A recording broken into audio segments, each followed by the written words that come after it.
You're tuned to More Living with Jim Brogan, broadcasted live from the Brogan Financial Studios at News Talk 98.7, where old-fashioned values, expert knowledge, and genuine understanding come together to give you the retirement straight talk you deserve. Jim's a former National Advisor of the Year recipient and a financial educator, and he's here today to talk about how you can live out the best years of your life. Jim and the Brogan Financial team have been helping retirees and pre-retirees across the Southeast for almost 20 years in their pursuit of financial independence. You can reach them during the week at 865-862-6800. So sit back, relax, and get ready to learn, folks, because More Living with Jim Brogan starts now. Hello, East Tennessee. Welcome to More Living with Jim Brogan, where it's all about living the best years of your life your way. It is certainly a cool Saturday morning, afternoon here in Knoxville as you listen to News Talk 98.7 WOKI. And, finishing up his fourth year as a mayor of Knox County, Mayor Glenn Jacobs has faced an interesting 4 years, certainly, with a lot of challenges. You know, we've had the unprecedented pandemic challenges. On the other side of that, we've had very impressive economic growth and really kind of everything in between. Mayor Jacobs has had to maintain a balanced budget, implement new and challenging programs, and I think he's managed to have a little fun along the way.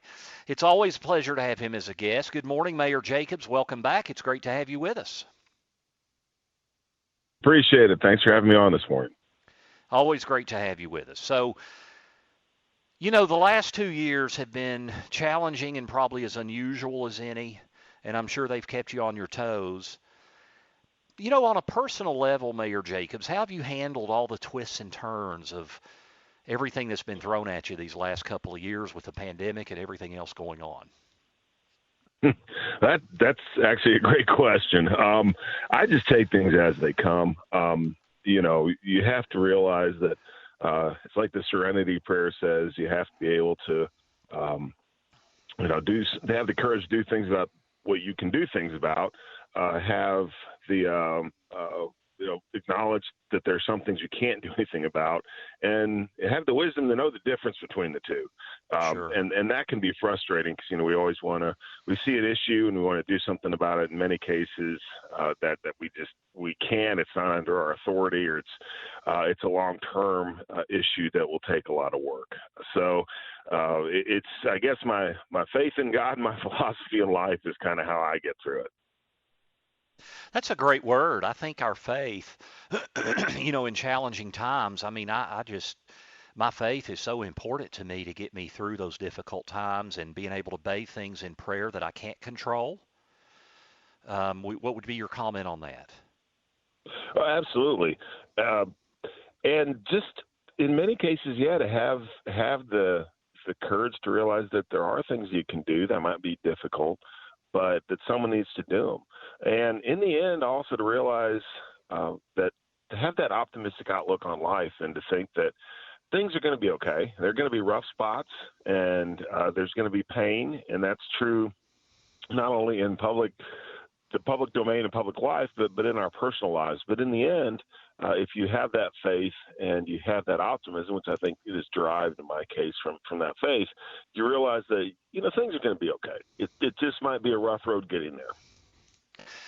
Mayor Jacobs, in today's politics, things are so divided. There's not a lot of unity anymore, especially on the national level. As a mayor, you're under the Republican banner, let's say. But you represent all of Knox County. How do you balance the different constituents you do represent, including those that did not vote for you, and how can we unify Knoxville even more than it is? Well, I think that we have to understand that things like jobs are important to everyone. And you mentioned our economy is doing very well. That's important to everyone. I think that when we concentrate, especially on good jobs and quality jobs, a lot of the other issues that we might discuss and vehemently disagree on, really they're not nearly as important as people being able to put food on the table, have a roof over their head, save some money, be able to put their kids through college or whatever pathway that their kids want. So I think that's really important, is how we prioritize. And unfortunately, especially at a national level, we tend to get into some of the wedge issues and things that divide us, and we concentrate on those as opposed to looking at the issues that would unify all of us, that we can agree on. And I can tell you, I'm a free market guy. I'm gonna disagree that the government should be doing a lot of the stuff that a lot of people think that it should be doing. But nevertheless, I understand what those people want. I just think that they're going to take the wrong way in getting there. But I think open discussions about that and honest discussions about things like that are vitally important. Let's start big picture, Mayor Jacobs, and then we'll kind of dial it down to some of the present issues. But you're finishing up your last year of your elected term as county mayor, and you have announced that you're running for re-election. What are some of the things that you set out to accomplish in the first term that you are most proud of? Well, we did talk a lot about the vibrant economy, and that has happened. Knox County is doing very well. Tennessee is doing very well. I mean, I can't take a lot of the credit for what the state of Tennessee has done. Not having a state income tax is so important, and we are able to parlay that into bringing businesses here and bringing individuals here who are productive and create jobs. And that's really important, keeping that low tax environment, as well as making sure that the regulations that we have in place make sense and they're not burdensome. That again, those two things are really important. We looked a lot when I was running for office. You know, it's interesting. I thought that the drug epidemic was a big deal. I didn't know how lots of my neighbors felt until I got out knocking on doors, and that was one of the first issues that people talked about. Unfortunately, with the pandemic, so much of our public health efforts have been, of course, focused on that. But I think we still, up until the pandemic happened, we were making some pretty decent inroads in things like lowering the number of drug-related deaths in our area, as well as getting more services and kind of changing our attitude that we're reducing the stigma around addiction, and also changing the attitude to realize that, again, it's not a quick fix, that services have to be in place that support people for the long term. When we look at recreation, which is another a big deal for us, we were able to work on the Knox County Waterway out in North Knox County, which is going to give us a very unique asset, which will complement what the city's doing with the urban wilderness and the mountain bike trails and those sort of things. And that really helps drive our tourism economy. Tourism is the second largest industry in the state of Tennessee. We may not think of ourselves this way, but we have become a tourism-based economy. So anything that we can do to attract people in that way is great, but also to ensure that people live here have stuff to do and a quality standard or quality of life that is very high, as well as education. I think you and I have talked a lot about not every kid does need to go to college. Not every kid wants to go to college. So let's ensure that there are alternate pathways forward through things like the trades. We'll be working on we have started the Knox County Start Center, which is the Skilled Trades and Regional Training Center. Really happy about that. That should come online this fall, and I think that's going to be a great thing, as well as some work that we've done with TCAT to encourage more kids to get into the trades and to follow that pathway. Mayor Jacobs, I know last time we talked last year, we were discussing the economic impacts of COVID on businesses, and it seems like most of our businesses in our area were really able to make it through okay. I certainly know not all were, but many have made changes to operations and hours. Of course, there's a lot more at-home work. Many businesses, as they always do, find creative ways to continue to do business and be profitable. How much do you think the business sector has permanently changed as opposed to returning to normal? Well, I think that's still to be determined as we move forward. Certainly there are some changes. I don't think often we look at these seismic changes and we extrapolate the wrong information. For instance, when the internet started becoming a thing, there's a lot of talk that everybody's going to work from home, but Google doesn't actually work from home because they found out that the knowledge spillover and the water tank talk that we sometimes think is unproductive, it's not. What it does is it allows people from different expertise to share ideas, and then someone might get an idea from someone else who works in a different area and apply it to where they work. So those sort of things are really important. At the same time, we've also heard, though, that some people are actually more productive working from home. So I think what we're going to see is more flexibility within the workforce, and employers are going to be forced to accommodate that, but they're also going to find that they can really take advantage of it in their own businesses.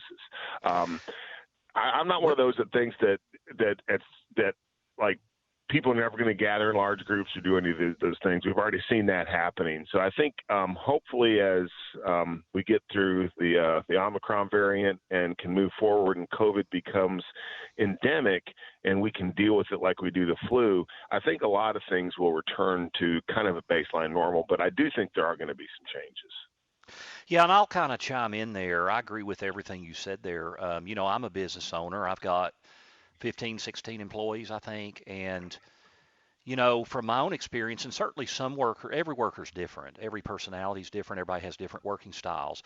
But what I've noticed when we go virtual is, there's people like that for a few days, maybe a week, 2 weeks, something like that. But then they start really missing the camaraderie of, you mentioned the water cooler talk, and I couldn't agree more that is productive. Even though maybe historically even I viewed it as unproductive, it actually is productive, and that camaraderie is very, very important in quality of life, culture in your workforce. So I couldn't agree more that there's probably, I think it's changed. There's a balance. I think flexibility, you mentioned the word flexibility. I think that's a great word. And I also, Jim, think that we found stuff that doesn't work. For instance, large-scale distance learning among younger folks was a disaster, frankly. That's why so many of us really emphasized in-school learning. And we can see that now with the grades and some of the other issues that our young people are facing. Knox County schools did a great job of keeping kids in school. And my hat's off to them, to the teachers, the staffs, everybody that really worked to keep kids in school. And then we look at other areas that didn't. And, Chicago, they're still having a fight over that. Well, what impact is that having on the young people? So I think not only was it important to determine how we can maybe do some things different based on the lessons of the pandemic, also some things that we really found out that don't work and we don't need to do anymore. I agree completely. We're visiting this morning with Knox County Mayor Glenn Jacobs. When we come back, we're going to kind of start looking forward, like where are we going with job creation? We got some great businesses moving to the area. What does the housing market look like? What are some challenges? What about labor shortages? So please stay with us as we visit with Knox County Mayor Glenn Jacobs. This is More Living with Jim Brogan, brought to you right here on News Talk 98.7 WOKI.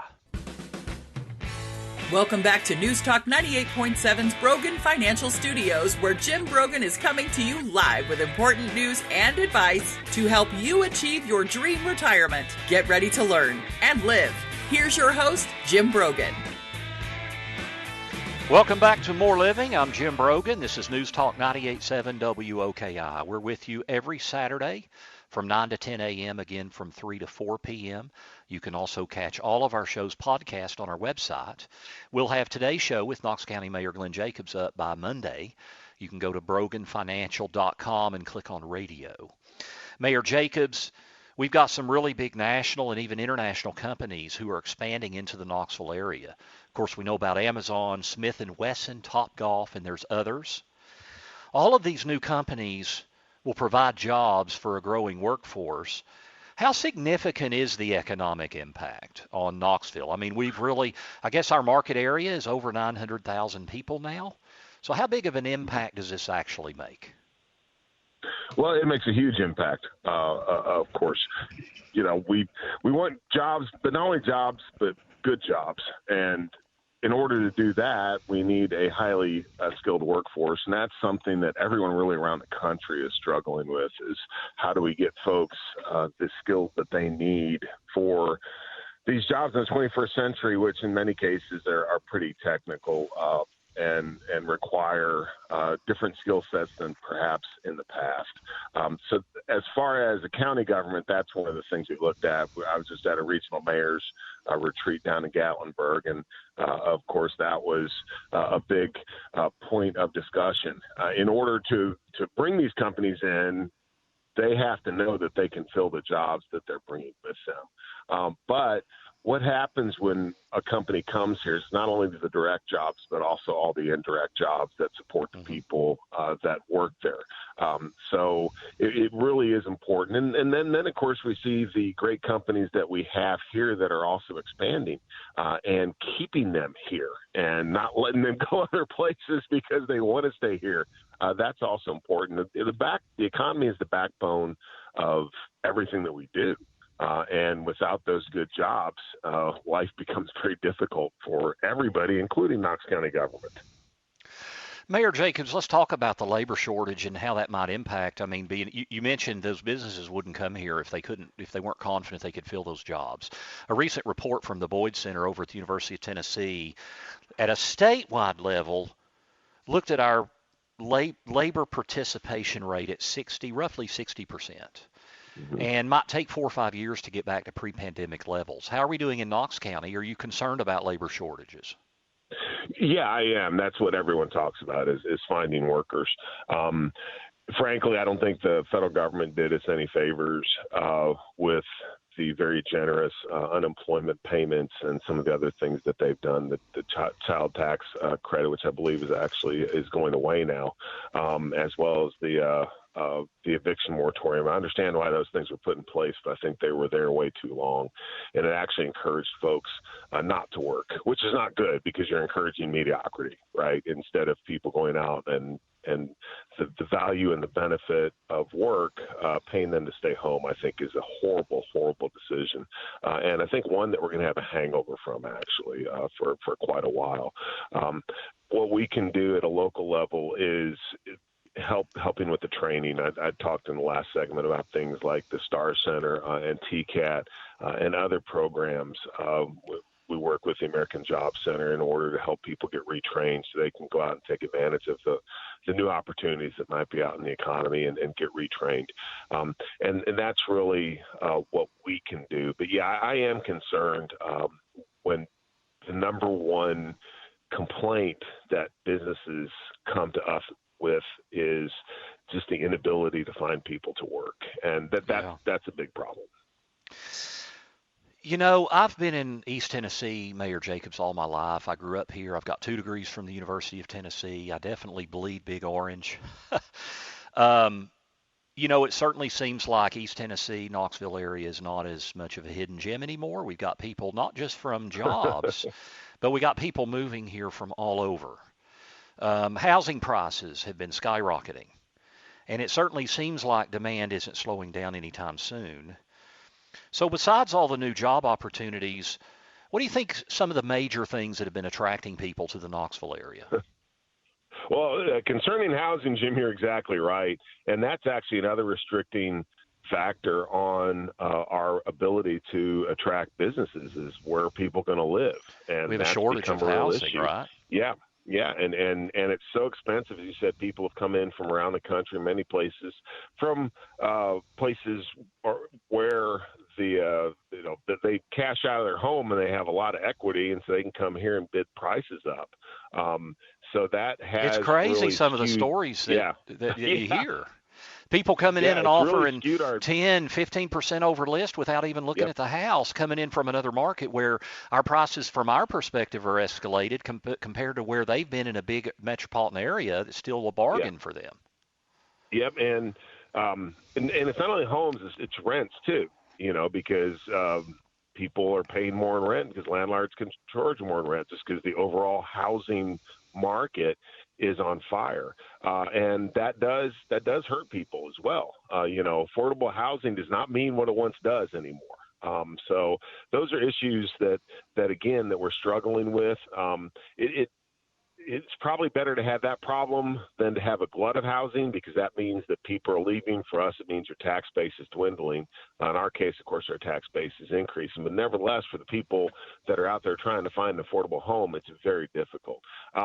One thing that I think is often overlooked is things like land use and zoning, and how those can be restrictive on home builders and the ability to supply the demand. And that's something that our plans haven't been updated in the county for 20 years. And that's something that we're looking at, so that we can get density where we need density. We can get more housing and more affordable housing in places where infrastructure can support it. And I think that's really important.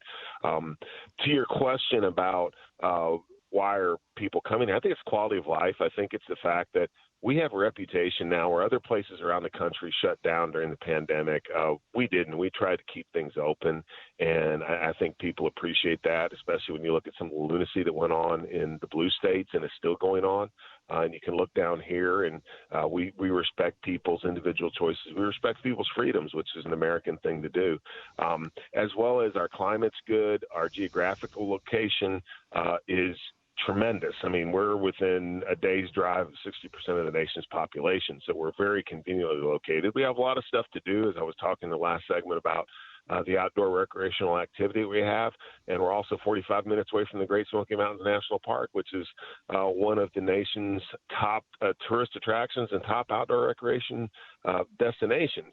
So as you said, when I first came to Knox County, to East Tennessee 27 years ago, we were a hidden gem. Well, we ain't a hidden gem anymore. People have found out about us, and they really like it. We really are a gem. Now, with that growth causes additional demand on our infrastructure.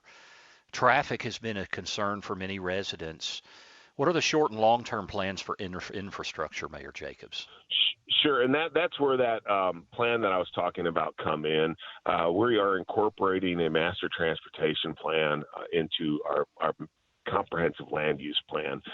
All too often we're reactive when it comes, and in many cases we have to be, because we don't have a crystal ball and we can't predict what's going to happen with development. But in many cases we're a bit reactive, and all of a sudden it's like, oh gosh, we have to do something because because the traffic counts are so high here.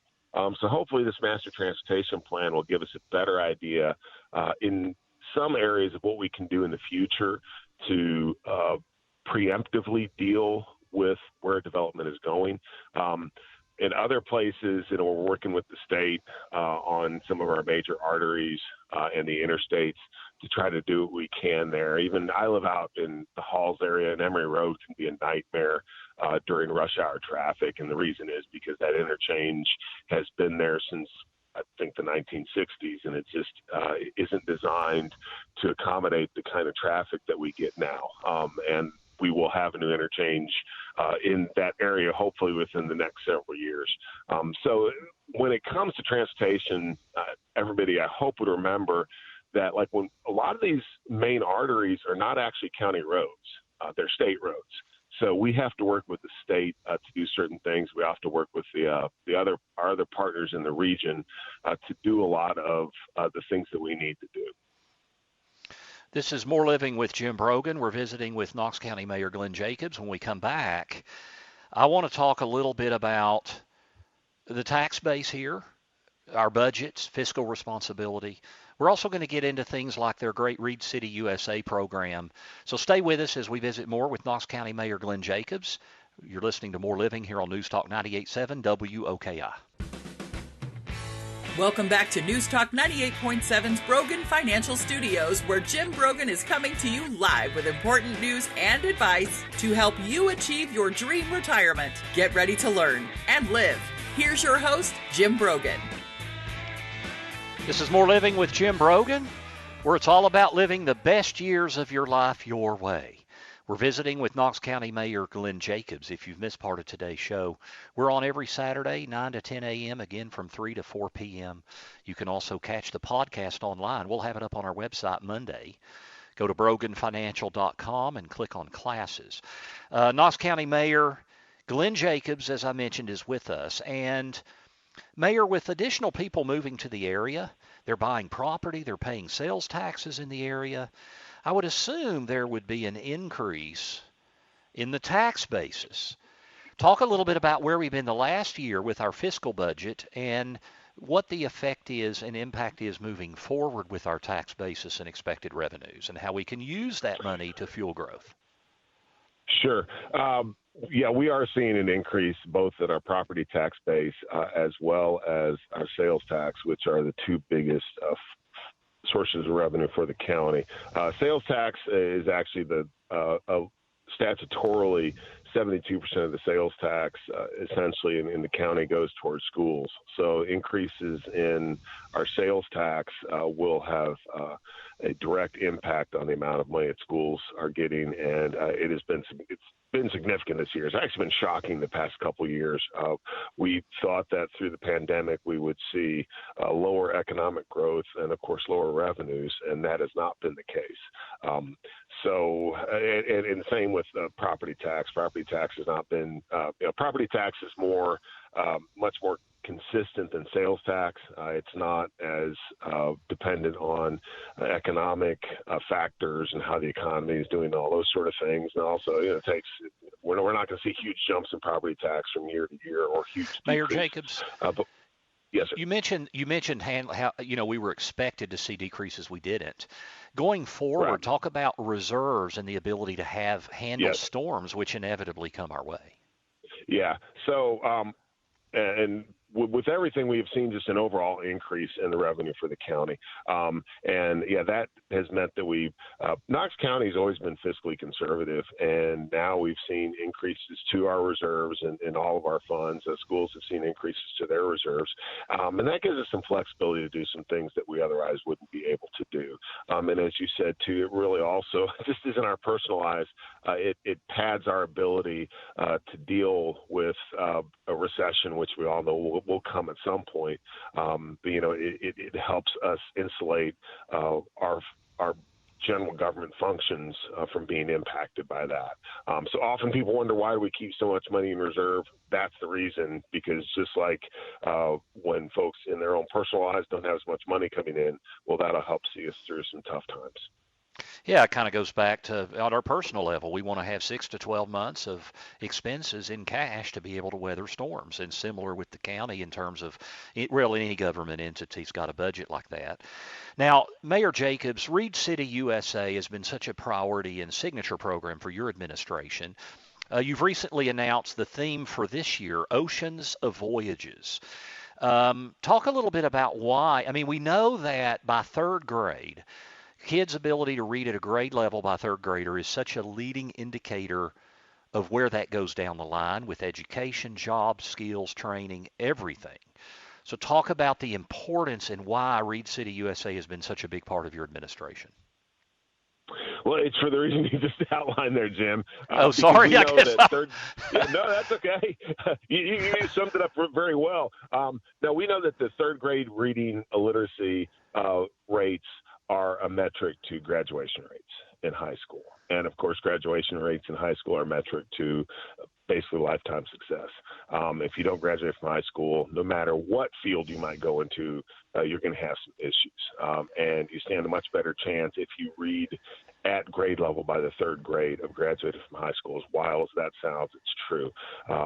So this is just an effort to try to read or try to raise the awareness of literacy among families, especially among our younger people. I think what's happened is we have so many other ways now of entertaining ourselves and of entertainment in general with the internet and all these different things. We used to read for entertainment.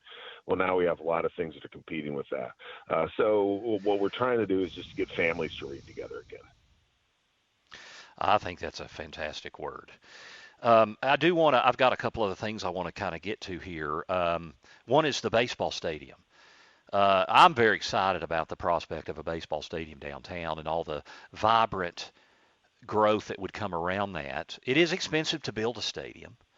So talk a little bit about the long-term economic impact that you see of baseball stadium.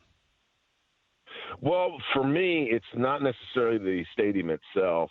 It is the development which is going to occur around it, which is part of the project, and that's what attracted me from the start. A lot of folks have criticized us.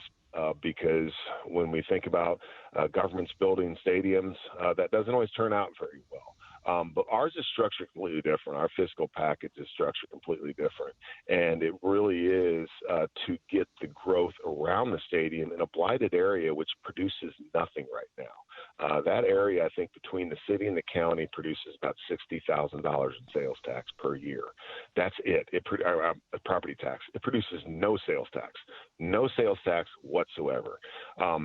So what we're going to see is the actual development, the property tax and sales tax that come off that area is what's going to pay for the baseball stadium. And I think if government's going to do something like this is the way to do it. And you'll see all sorts of ancillary effects. Of course, it'll create jobs and opportunities for people in an area that desperately needs it. So I think that overall it's a win because I think that we've done it the right way. And I think in the future that more and more municipalities and governmental entities will look at this model and go, we shouldn't be building a baseball stadium out in the middle, or stadium out in the middle of nowhere, surrounded by a big parking lot, and that's it. What we need to do is we need to figure out how we can incorporate it as a seed that will result in economic growth for our community. Well, I personally love it, and the idea and the ability for a family, I've got two daughters, 21 and 16 years old, the ability for the four of us to get out and have a great night out watching a baseball game on a summer day, and then all the activity around that, go to dinner. And it's amazing in the last 15 years what's happened downtown with Gay Street, Market Square, the old city. I mean, it's just great, the opportunities to get out there with family. Sure. And if I could throw one more thing into there too, we are running the TVA tower, the East Tower, moving schools out of the AJ building there, and also have a partnership with the University of Tennessee system. They're taking the top 6 floors for system offices, and I think the UT Foundation will go in there as well. And of course, the reason for that was to save money for the county, but also to open up the AJ building. And now things have kind of turned around where there were some issues because of the economy and because of the hospitality industry with the AJ building. But it looks like we're back online for that to be transformed into a boutique hotel on that side of downtown. So I think that we'll see the transition that we've seen in Market Square and I guess on the north side of downtown. I think that will also start going south now. And I think that the AJ building will act as an anchor for even a more vibrant downtown on the other side of downtown. Mayor Jacobs, you were recently named a 2022 Hunt Keene Leadership Fellow, along with less than 30 elected officials in the entire country. Tell us a little bit more about this honor. Yes, sir, absolutely. Yeah, and that is a big honor. One of my chief of staffs, Dwight Vandervate, and I traveled to Washington, D.C.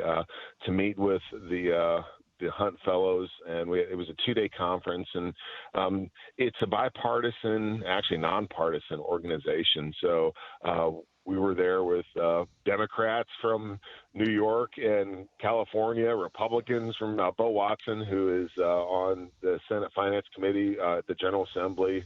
Senator Watson was there. So and it was really to people that are interested in education, and we had some great talks about a wide variety of issues, and it was very interesting, though, to see the different attitudes of people around the country, and to be able to talk with folks who are on the left from the coastal states, and for them to say, some of the things that I see, and they're like, "You're exactly right," and I'm like, "Wait a second, we disagree on everything else." So that was just wonderful to have those kind of conversations. But it is a big honor for me. Let's talk just quickly about what you see as some of the challenges moving forward, Mayor Jacobs. I mean, I know we've talked about a lot of great things in Knoxville. You mentioned the opioid crisis. What are some other big challenges that you see moving forward? Yeah, the opioid crisis is still, unfortunately, because of the pandemic, is exacerbated, and it's arguably worse than ever. On the positive side, we're working with the city and the state on a new mental health facility at the old St. Mary's complex.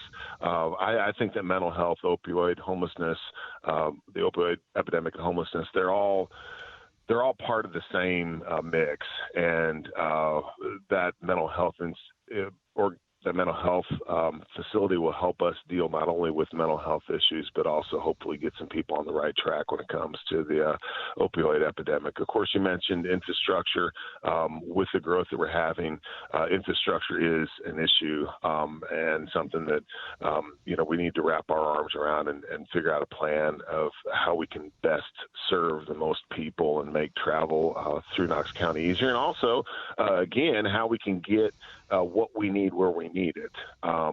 So those are probably the two big things. Of course, we look at education, and that's one of those issues that we'll always be talking about. But how do we get things like the third grade literacy rate up? How do we and I think in some cases change our system so that we ensure that people are successful in life. They're not just graduated from college or from high school, but once they get out of high school, they understand and have the skills they need to go to the next level, whether it's college, whether it's into the workforce. So those are the things I think are still the big issues: is mental health, opioids, infrastructure, and education. So if I asked you if you're elected to a second term in May, are those your major initiatives? What other major initiatives would you like to focus on if elected to another term? Yeah, those are probably the major ones that we're looking at. Some other things that I've talked about, but they're somewhat internal with the structure of government and some of the things that we can do there. But I think that really what the COVID pandemic did in many cases was, these issues are still here, and they were driven out of the spotlight by the pandemic, but there are things that we still need to work on. And hopefully, again, hopefully we can get the pandemic behind us and we can get back to that work, which I think is really important. Well, Mayor Jacobs, it's always so great to have you with us, and we thank you for taking time out of your schedule. Are you going to be at the LSU game tonight? Unfortunately, I will not. I have a previous commitment, but it's tough. We got the Titans game at 4:30. I hate that it was scheduled right there in the middle of the Tennessee game, be right in the middle. But I will be there cheering for the Big Orange, and I know you will be in spirit, right? Yeah, and then the Lady Vols have another big SEC game tomorrow. They're having a great year. It's wonderful to see them back in the top 10. And anytime the UT Athletics does well, it's really good for all of us here in East Tennessee.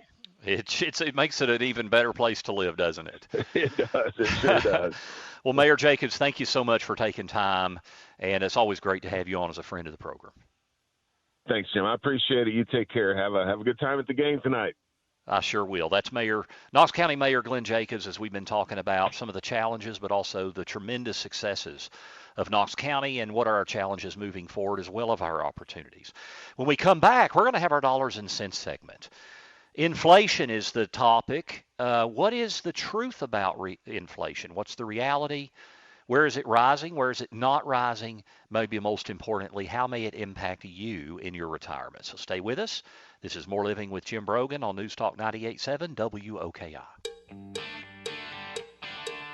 Welcome back to News Talk 98.7's Brogan Financial Studios, where Jim Brogan is coming to you live with important news and advice to help you achieve your dream retirement. Get ready to learn and live. Here's your host, Jim Brogan. Welcome back to More Living with Jim Brogan here on News Talk 98.7 WOKI. That was a great interview with Mayor Glenn Jacobs. I thought his information was just great on the perspective of where we are in Knoxville. What a great place to live. What are our challenges moving forward and our opportunities? If you missed part of the interview, we will be podcasting that show online at our website on Monday, broganfinancial.com. You'll be able to listen to it. Just click on radio. We're on every Saturday from 9 to 10 a.m. and again 3 to 4 p.m. It is time for Dollars and Cents. Want to be sure you are getting the most out of your retirement? For all the years of your retirement? That's the primary goal of More Living with Jim Brogan and our Dollars and Cents segment, where we provide you with an important financial tip that will help positively impact the quality of your life in retirement. And now, here's Jim with this week's Dollars and Cents tip. Inflation. What's the reality? Is it as simple as just saying we have bad inflation? You know, we found out that for the year 2021, inflation year over year was up 7%. That is the largest inflation rate for the year since 1982. Inflation peaked in 1981 at 19%. And, you know, if we had 7% inflation for 10 years, your purchasing power would be roughly cut in half, meaning in 10 years, meaning $100,000 of income today. If that was your income in 10 years, that would be like $51,000 of income today. To put that in perspective. But what's the reality? So, you know, I'm kind of reminded of the old parable of the 6 blind men who came across an elephant and were not familiar with what an elephant was. And so they each touched, to try to figure out what this pachyderm was, they each touched a different part of the elephant. One touched the trunk, one touched the tail, one touched the tusk, one the leg, one the body. And they then argued about what an elephant was with their own limited perspective. And I think that's a good analogy for inflation. You know, I'm looking at here of about 20 different categories from 2021.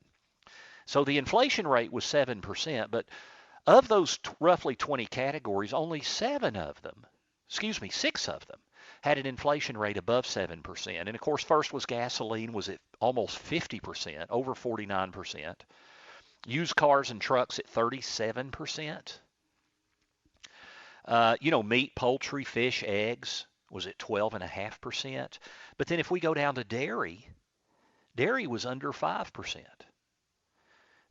You know, medical care commodities, the kinds of medical things you purchase at a drugstore, flat, less than 0.5% of inflation. So it kind of depends on the numbers we're looking at, but the reality is inflation is here. Will it continue at a 7% rate? I think it's unlikely in the longer term if we look out into 2023. How long will it persist where it is? We don't know for sure. Here's what I will say. Wage inflation. Companies are having to pay more in order to employ good people. And I think that at some point gets passed along. So I think higher inflation is here for at least some period of time. The reality is we always have inflation. It does ebb and flow. And in a good retirement plan, you need stability of income in the short term where you're not dependent on the stock market. But in the long term, you need your income to grow to fight inflation so that in 10, 15 years, it doesn't feel like you're living on half of what you're living on now. And so in a good retirement plan, you've got to address that. Now, we cover that in my class at the University of Tennessee, Financial Survival for Retirement, at the University of Tennessee on February 1st and the 8th.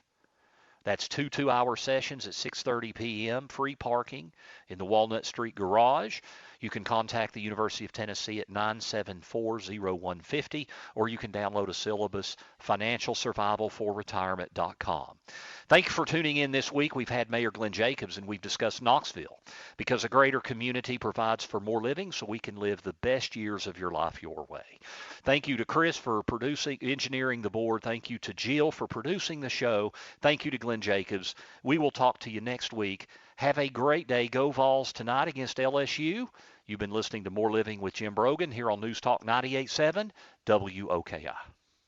The views expressed by Jim Brogan and his guests are not that of Cumulus Media. Any discussion of financial, legal, and tax planning strategies is not intended to be individualized advice and is general in nature. Always consult with your advisor for advice specific to your needs. This program's content does not represent a recommendation of any particular security, strategy, or investment by Jim Brogan or Brogan Financial Incorporated.